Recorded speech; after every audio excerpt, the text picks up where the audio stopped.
The first time that you experienced any of this sounds like it was in the mid-2010s. What happened exactly? Yeah. What happened was, in 2016, we were covering the Chelsea Manning story. So by this time I was working on the news channel, and I was what's called the chief writer. And the chief writer is basically a chief sub. But it did fall to me. I was the second eye for all the content that went out on Live and Continuous. And so it was up to me if something was wrong, it was my fault. It always came to me. Whoever had written it, if I hadn't looked at it, that was my fault. So we were reporting Chelsea Manning, who at that time had, I think, just started or got permission to undergo a medical transition protocol in jail. And also he was in the news because I think there was talk about Obama pardoning him. And so I wrote up the story, called him a man, but said he was transitioning to be a woman, or some words like that. So this created a real kerfuffle, and people were running around the newsroom saying, you have to call him a woman. It's the rules now. It's our editorial guidelines. We have to do that. So I didn't really know anything about it at the time. In fact, I was on the channel when all the Victoria Derbyshire content came out about transgender children, and I just thought it was a bit silly, but I didn't think it was harmful in any way. But this made me think, how can it be, just from a journalist perspective, this isn't true. Why are we saying something that isn't true? And I honestly thought I was going to get in trouble because we were going to broadcast something that wasn't true. Turned out not to be the case. And that's when I started asking questions about why we had adopted self-identification. So when you say that people started running around the newsroom saying you couldn't say this? Literally, people came over from different desks. But how did they even know the story was going out? Had it been published? No, no, it hadn't been published at that time. It was a script on my screen. It was a script for somebody to read out. I think maybe my editor had asked or put a question out, but somebody came over from the 6 and 10 desk, and then editors... That's the 6 o'clock and 10 o'clock news? Yeah, and then editors came over from... There's a central kind of hub where the editors who have oversight over all content sit, for the day editors, and they came over, and there was a huddle, and that's where it was decided that we couldn't call him a man. That Chelsea Manning should be a she? Yes, completely a she. And what discussion do you remember, or what do you remember saying in response at the time? It's not true. That's all I said. It's not true. I didn't have anything else to say, except it's not true, because I didn't know anything about the issue at all. The only problem for me was that we were saying something that wasn't true, and we were going to give people the impression that this was a woman. And why wasn't it true that because he's a man. He's a man. How's that defined? Pardon? How is that defined? A man, by your gamete size, basically. If you produce small motile gametes, or if your body is designed or has developed in order to produce small motile gametes, sperm, then you're a man. And if it develops in the other way to make large immotile gametes, then you're a woman. That's it.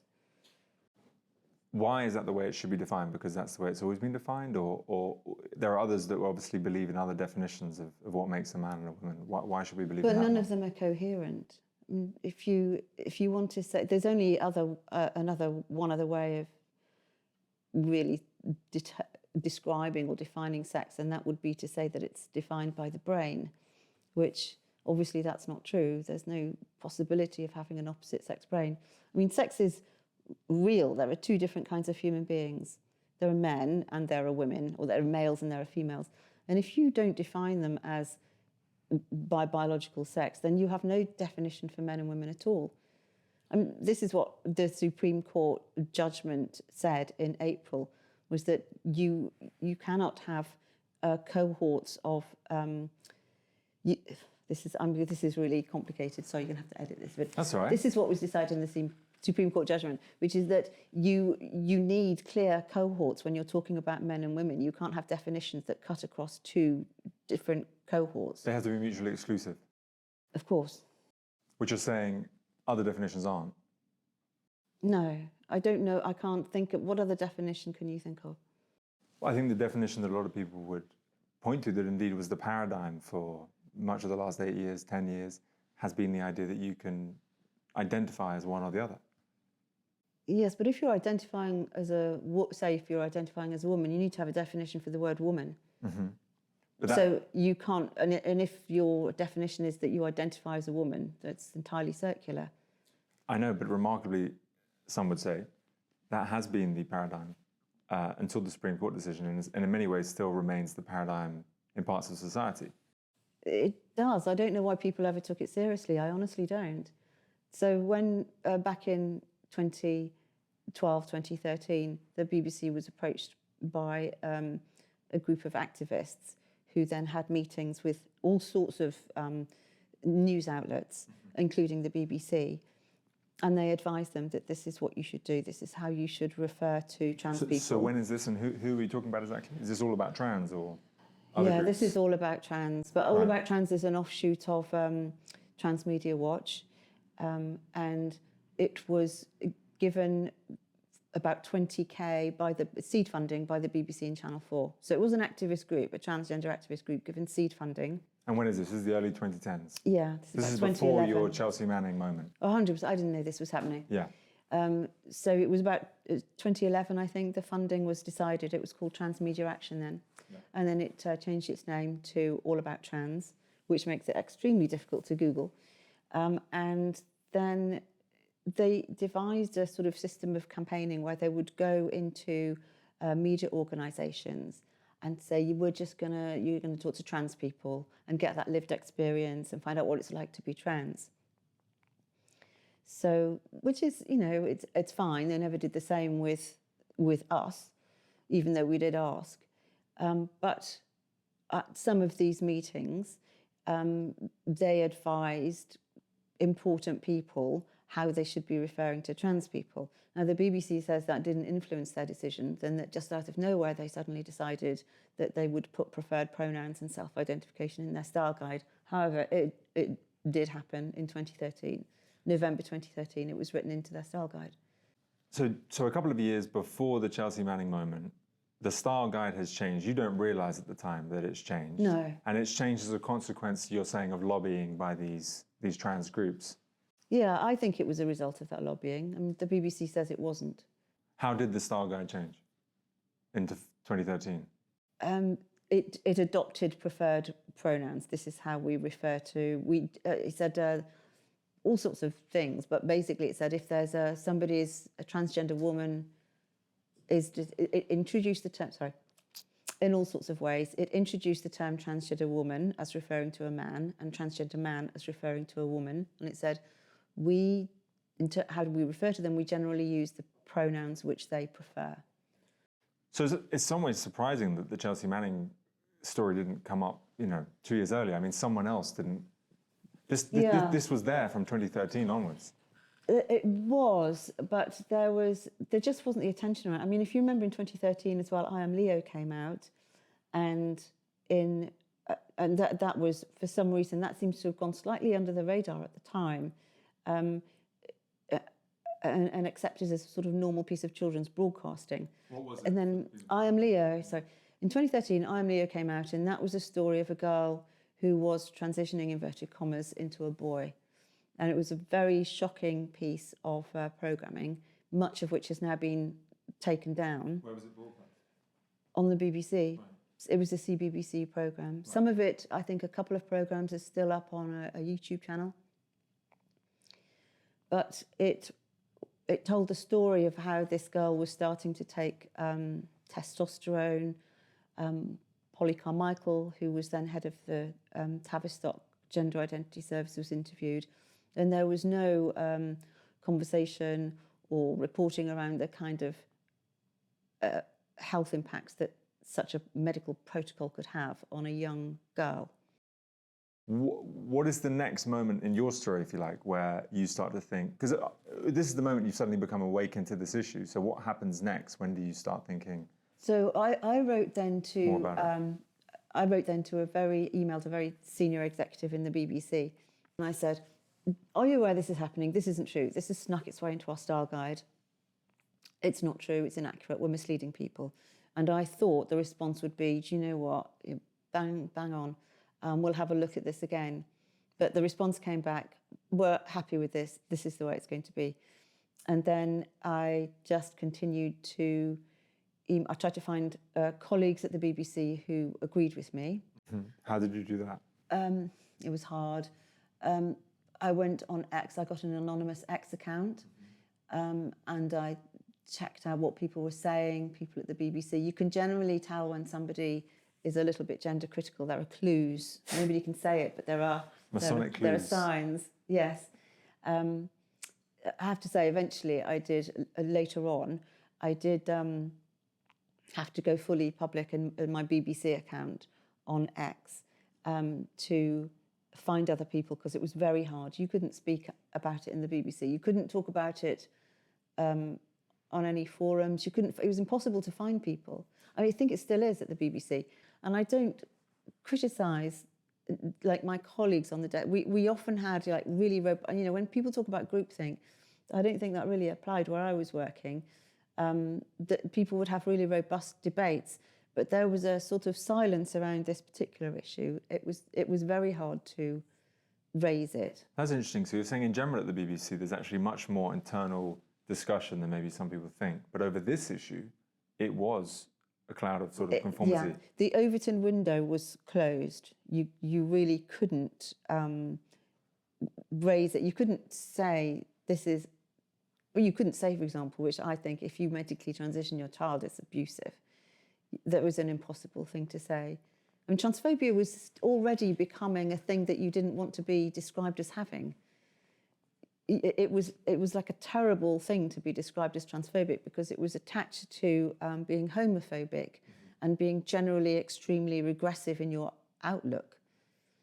Which a lot of people who were concerned, didn't want to be, partly because they were historically liberal in their outlook, or what was it? I mean, why was that such a problem? You just don't want to be known as those things. Nobody wants to be called phobic anything. I mean, Right. You attach phobia on the end of the word, and that's, you just don't want to go anywhere near it. But there was a false teaming that it was attached to LGB. So if you spoke out against it, you would kind of looked very... To be anti-trans was to be anti-LGB. That's how it felt, yeah. Right. And also, it's not really anti-trans. It's just an observation that what you're talking about isn't a real thing. These children are not changing sex, and they never will. I know in 2018 there was this new desk that was created. Yes, yeah. Not a desk. It was. There was 2017. There was a LGBT progression review, and that was kind of James Pennell had the oversight of that, and that was a staff survey, but in the end only 300 people responded, and they were largely from like the LGBT community within the BBC. Mm-hmm. And that came up with 10 recommendations. And as a result of it, 2 correspondents were appointed. One was a sort of global gender and identity correspondent, and one was a domestic LGBT correspondent. And they then later became sort of subsumed into a thing called the Identity Hub. So it does, I don't know if you have read what Hannah wrote about this, but she explains how news turned into a sort of, they adopted a central commissioning approach. So, for example, the work that Deb Cohen and Hannah did on Newsnight, that wouldn't happen anymore. They didn't have the ability to do their own investigative work. So the historical story of the BBC is that it was full of programmes, and programme makers and their teams could do their own work. Newsnight could compete with Today, they could and go so out forth. And do their own investigations, make their own packages, and then we had a central commissioning role. So you had these hubs, subject hubs, health, education, politics, yada, yada, yada, tech. So there was basically a sort of centralisation of power under the people that wanted to run these hubs, and programme makers and their editors were deprived of the standing they once had. They had to ask, the hub if they could use some resource, essentially, to get someone to come and help them. Yes. But that made the nature of the hubs very important to all the programmes at the BBC. Yes. Whereas before you could have quite a diverse federalised system. It essentially became it was much more diverse. You could unified state. Yes, it was. I mean, and if you take the TV tower, then you've got control of the system. I mean, like if you control one of the desks, then it's very hard to do different things to the desk. Yeah, well, yes. I mean, I thought at the time that this was done because there was journalism going on. It was there was journalism going on that perhaps they wanted to have more control over the sorts of stories that the BBC was telling. I couldn't think of another reason for it. Right. I think the reason given was that it was more efficient or something, but and it was cost cutting, but it did mean that, and you could pitch stories to the hubs and you could give your ideas to the hubs, but if they didn't want to do them, they wouldn't do them, and the LGBT identity roles were then subsumed in a thing called the Identity Hub, which had an editor, and that was attached to Learning, which was previously called Family and Education. So, but the point is here that there's this group of initially a couple of reporters and then a slightly wider team, and am I right to say that they had almost a monopoly on stories to do with trans rights and everything else at the BBC? So they did have the ability to gatekeep. I don't really like the word censoring, but they did have the ability to gatekeep stories. And how did that happen? So they just wouldn't do them. So you could, and only they could do them. No one else could just do them. Other people could do them. So, for example, as we know, this story touches on all sorts of subjects. Politics, social affairs, health, education, science, all sorts of things, and sometimes two at a time. The health story is a political story and a health story, but so you could pitch them to all of these hubs. Any of these hubs could have done any of the stories about gender identity affirmation, but it was a very difficult story. It was so febrile, and activism, complaints activism, is so persistent that it's a lot of trouble and bother to do these stories. And the very existence of the Identity Hub, the fact that it existed at all, meant that they could say, this is an identity story. So the health desk could say, I don't want to do this, just take it to identity. And then identity could say, I have no interest in this. Yeah, even sport, I did pitch sports stories and they were sent to identity as well. So, and if they didn't, and it's a huge job for one correspondent and a producer. Later on, there was a producer and a correspondent, that people in role changed. But it's too big for them to cover. And so they could realistically bat off a lot of the pitches that we made, but they didn't take on any of them. But if there had been more, I know you don't want to criticise your colleagues, but if there had been more people willing across the BBC on these other desks to just do the stories, then we might have been in a different position. I mean, they didn't have to fob it off onto the identity desk, but it was a very terrifying time for a lot of people. Yes, it is a very terrifying time. And also, when I talk about complaints activism, what I mean is, first of all, there's internal activism, but also external activism. So when you get a flood of complaints, formal complaints into the BBC complaints unit, what happens is that they come to you, the reporter or correspondent, and you have to construct a defence for them. So if you get 50 complaints about a story, they're all going to come to you, and you have to do that on top of your normal work. You have to write a defence to all those complaints. So it just puts you off doing the story, and those complaints are going to come. And look at Martine Croxall. So I'd have to check the number, but between 400 and 500 complaints came in initially about Martine Croxall saying pregnant women instead of, in addition to, I think she clarified pregnant. This is a recent story where a newsreader was reading out and she said, she read off the script, pregnant people, and then she sort of rolled her eyes. Women. Yeah. So it wasn't actually an eye roll. I think it was an eyebrow raise. But so you're looking at that. That's. And then she's having to deal with the process internally from that. In that particular case, what happened? First of all the complaints were batted off right at the first stage, and they actually published a response saying we don't accept any of these complaints. But about 20 people were persistent enough to take it right through the 3 stages of the BBC complaints process, and then they upheld all of those 20 complaints. But generally, what happens is that they will come to the reporter. They have to spend time dealing with it, and so it just puts them off doing the story. And also, you have people within hubs they do have affirmative beliefs, and they're very sincere about it. And our job as journalists is to bring the facts as we know them to our work.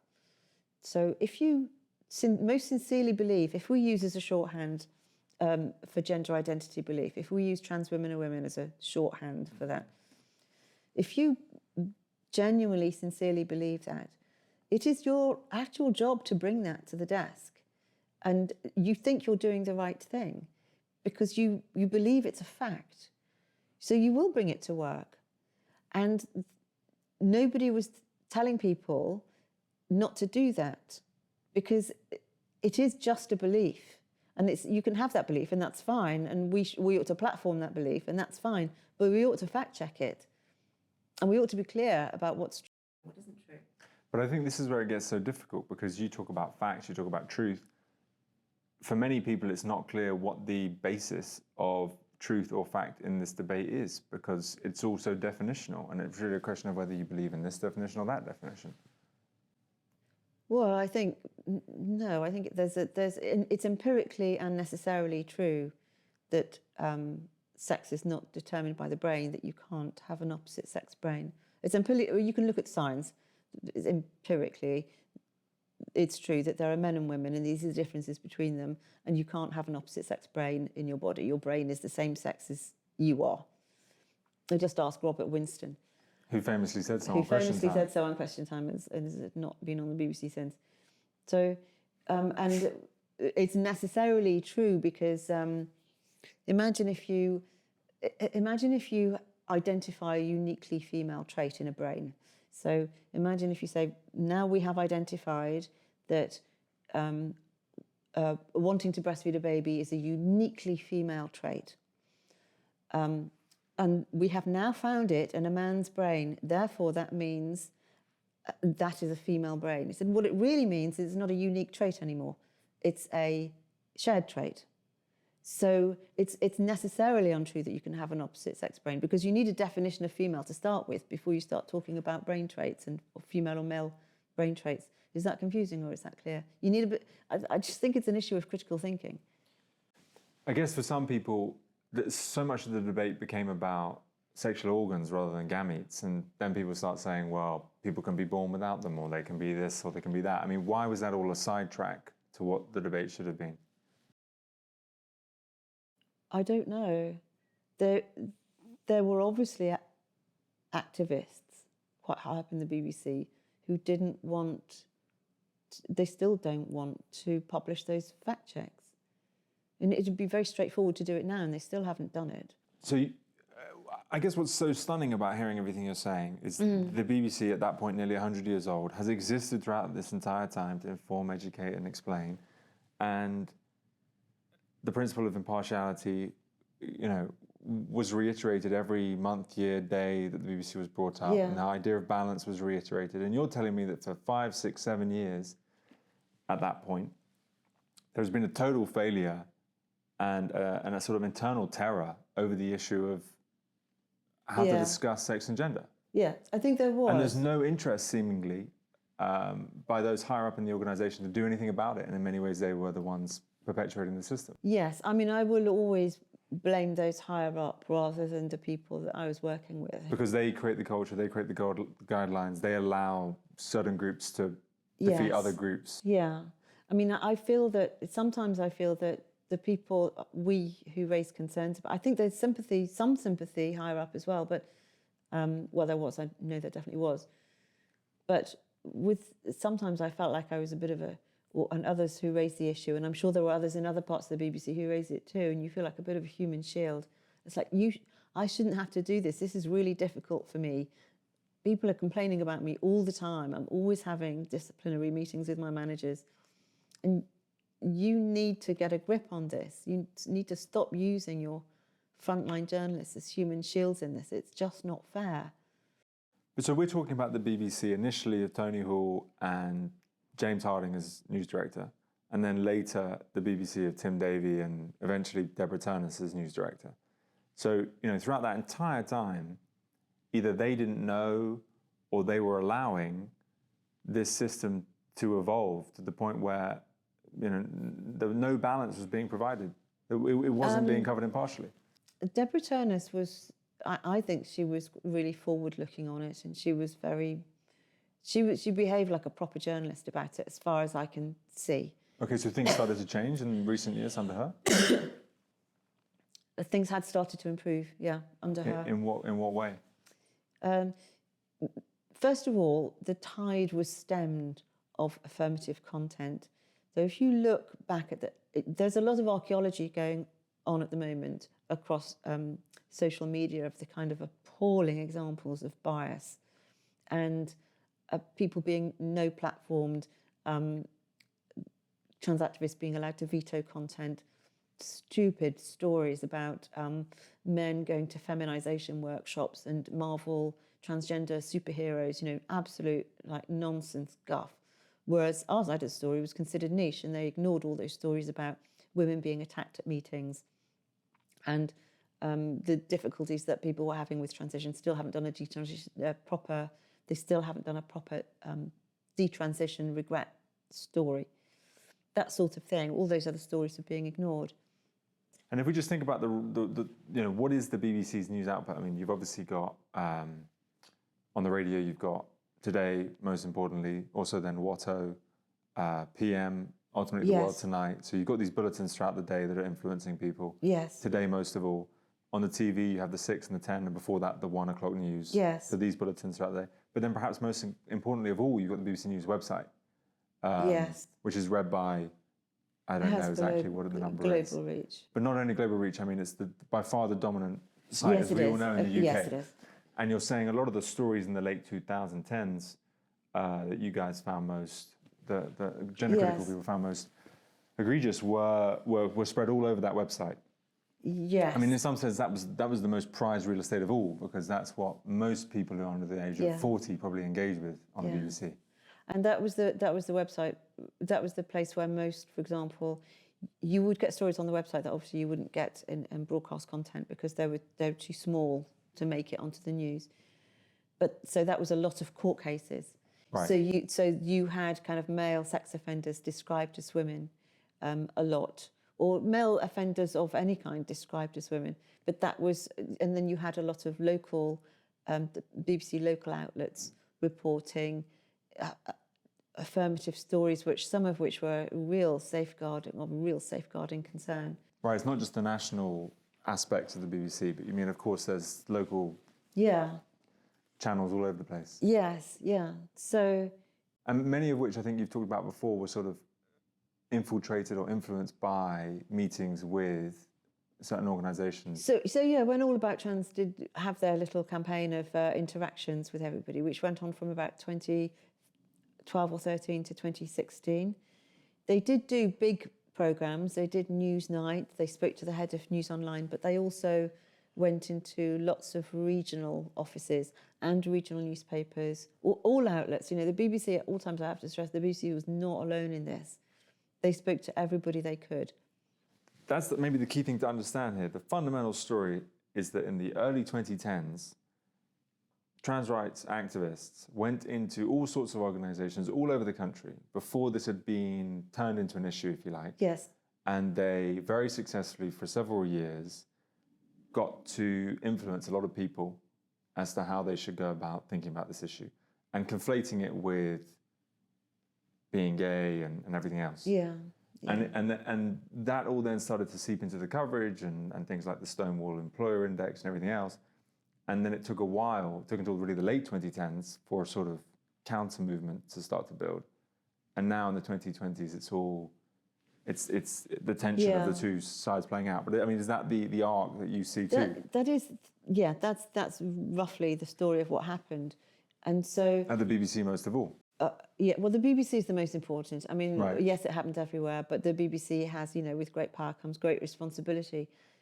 So it has much more responsibility to tell the truth on this issue. The criticism that comes out of all of this, of the gender critical movement, is that you're basically saying trans people don't exist. And what is your response to that? You've given me some sense of it, but what would you just respond to that if someone said that to you? I would say, what do you mean by trans people? And if you were asked to define one, what would you say? Oh, if I was asked, I would say they're people with a transgender status under the law. And of course those people exist because we have They are men or women who have acquired a transgender status. Right. There is nobody on this planet who has an opposite sex brain. And that's a harsh thing to hear, but it is true. And if we can't say that, where are we? And what damage do you think has been caused by saying that what damage do you think has been caused by saying that is possible? Where do you start? All news outlets, including the BBC, have told parents that their children can be the opposite sex, and if you don't affirm them, they might kill themselves. I mean, how harmful is that? It is the worst thing you can say to a parent. Children have been put on pathways. Social transition is not neutral. Dame Hilary Cass said that. And we and other news outlets have socially transitioned multiple children. And that's not a neutral act. Some of them will have gone on to a clinical pathway. It's really hard to have been part of that. I was part of that. It wasn't until 2016, until after we started broadcasting all the transgender children stuff, that I did anything or said anything about it. I sat there and wrote the Astons for this stuff, the Astons being the visual furniture for the... So I'm as much to blame. I did it too.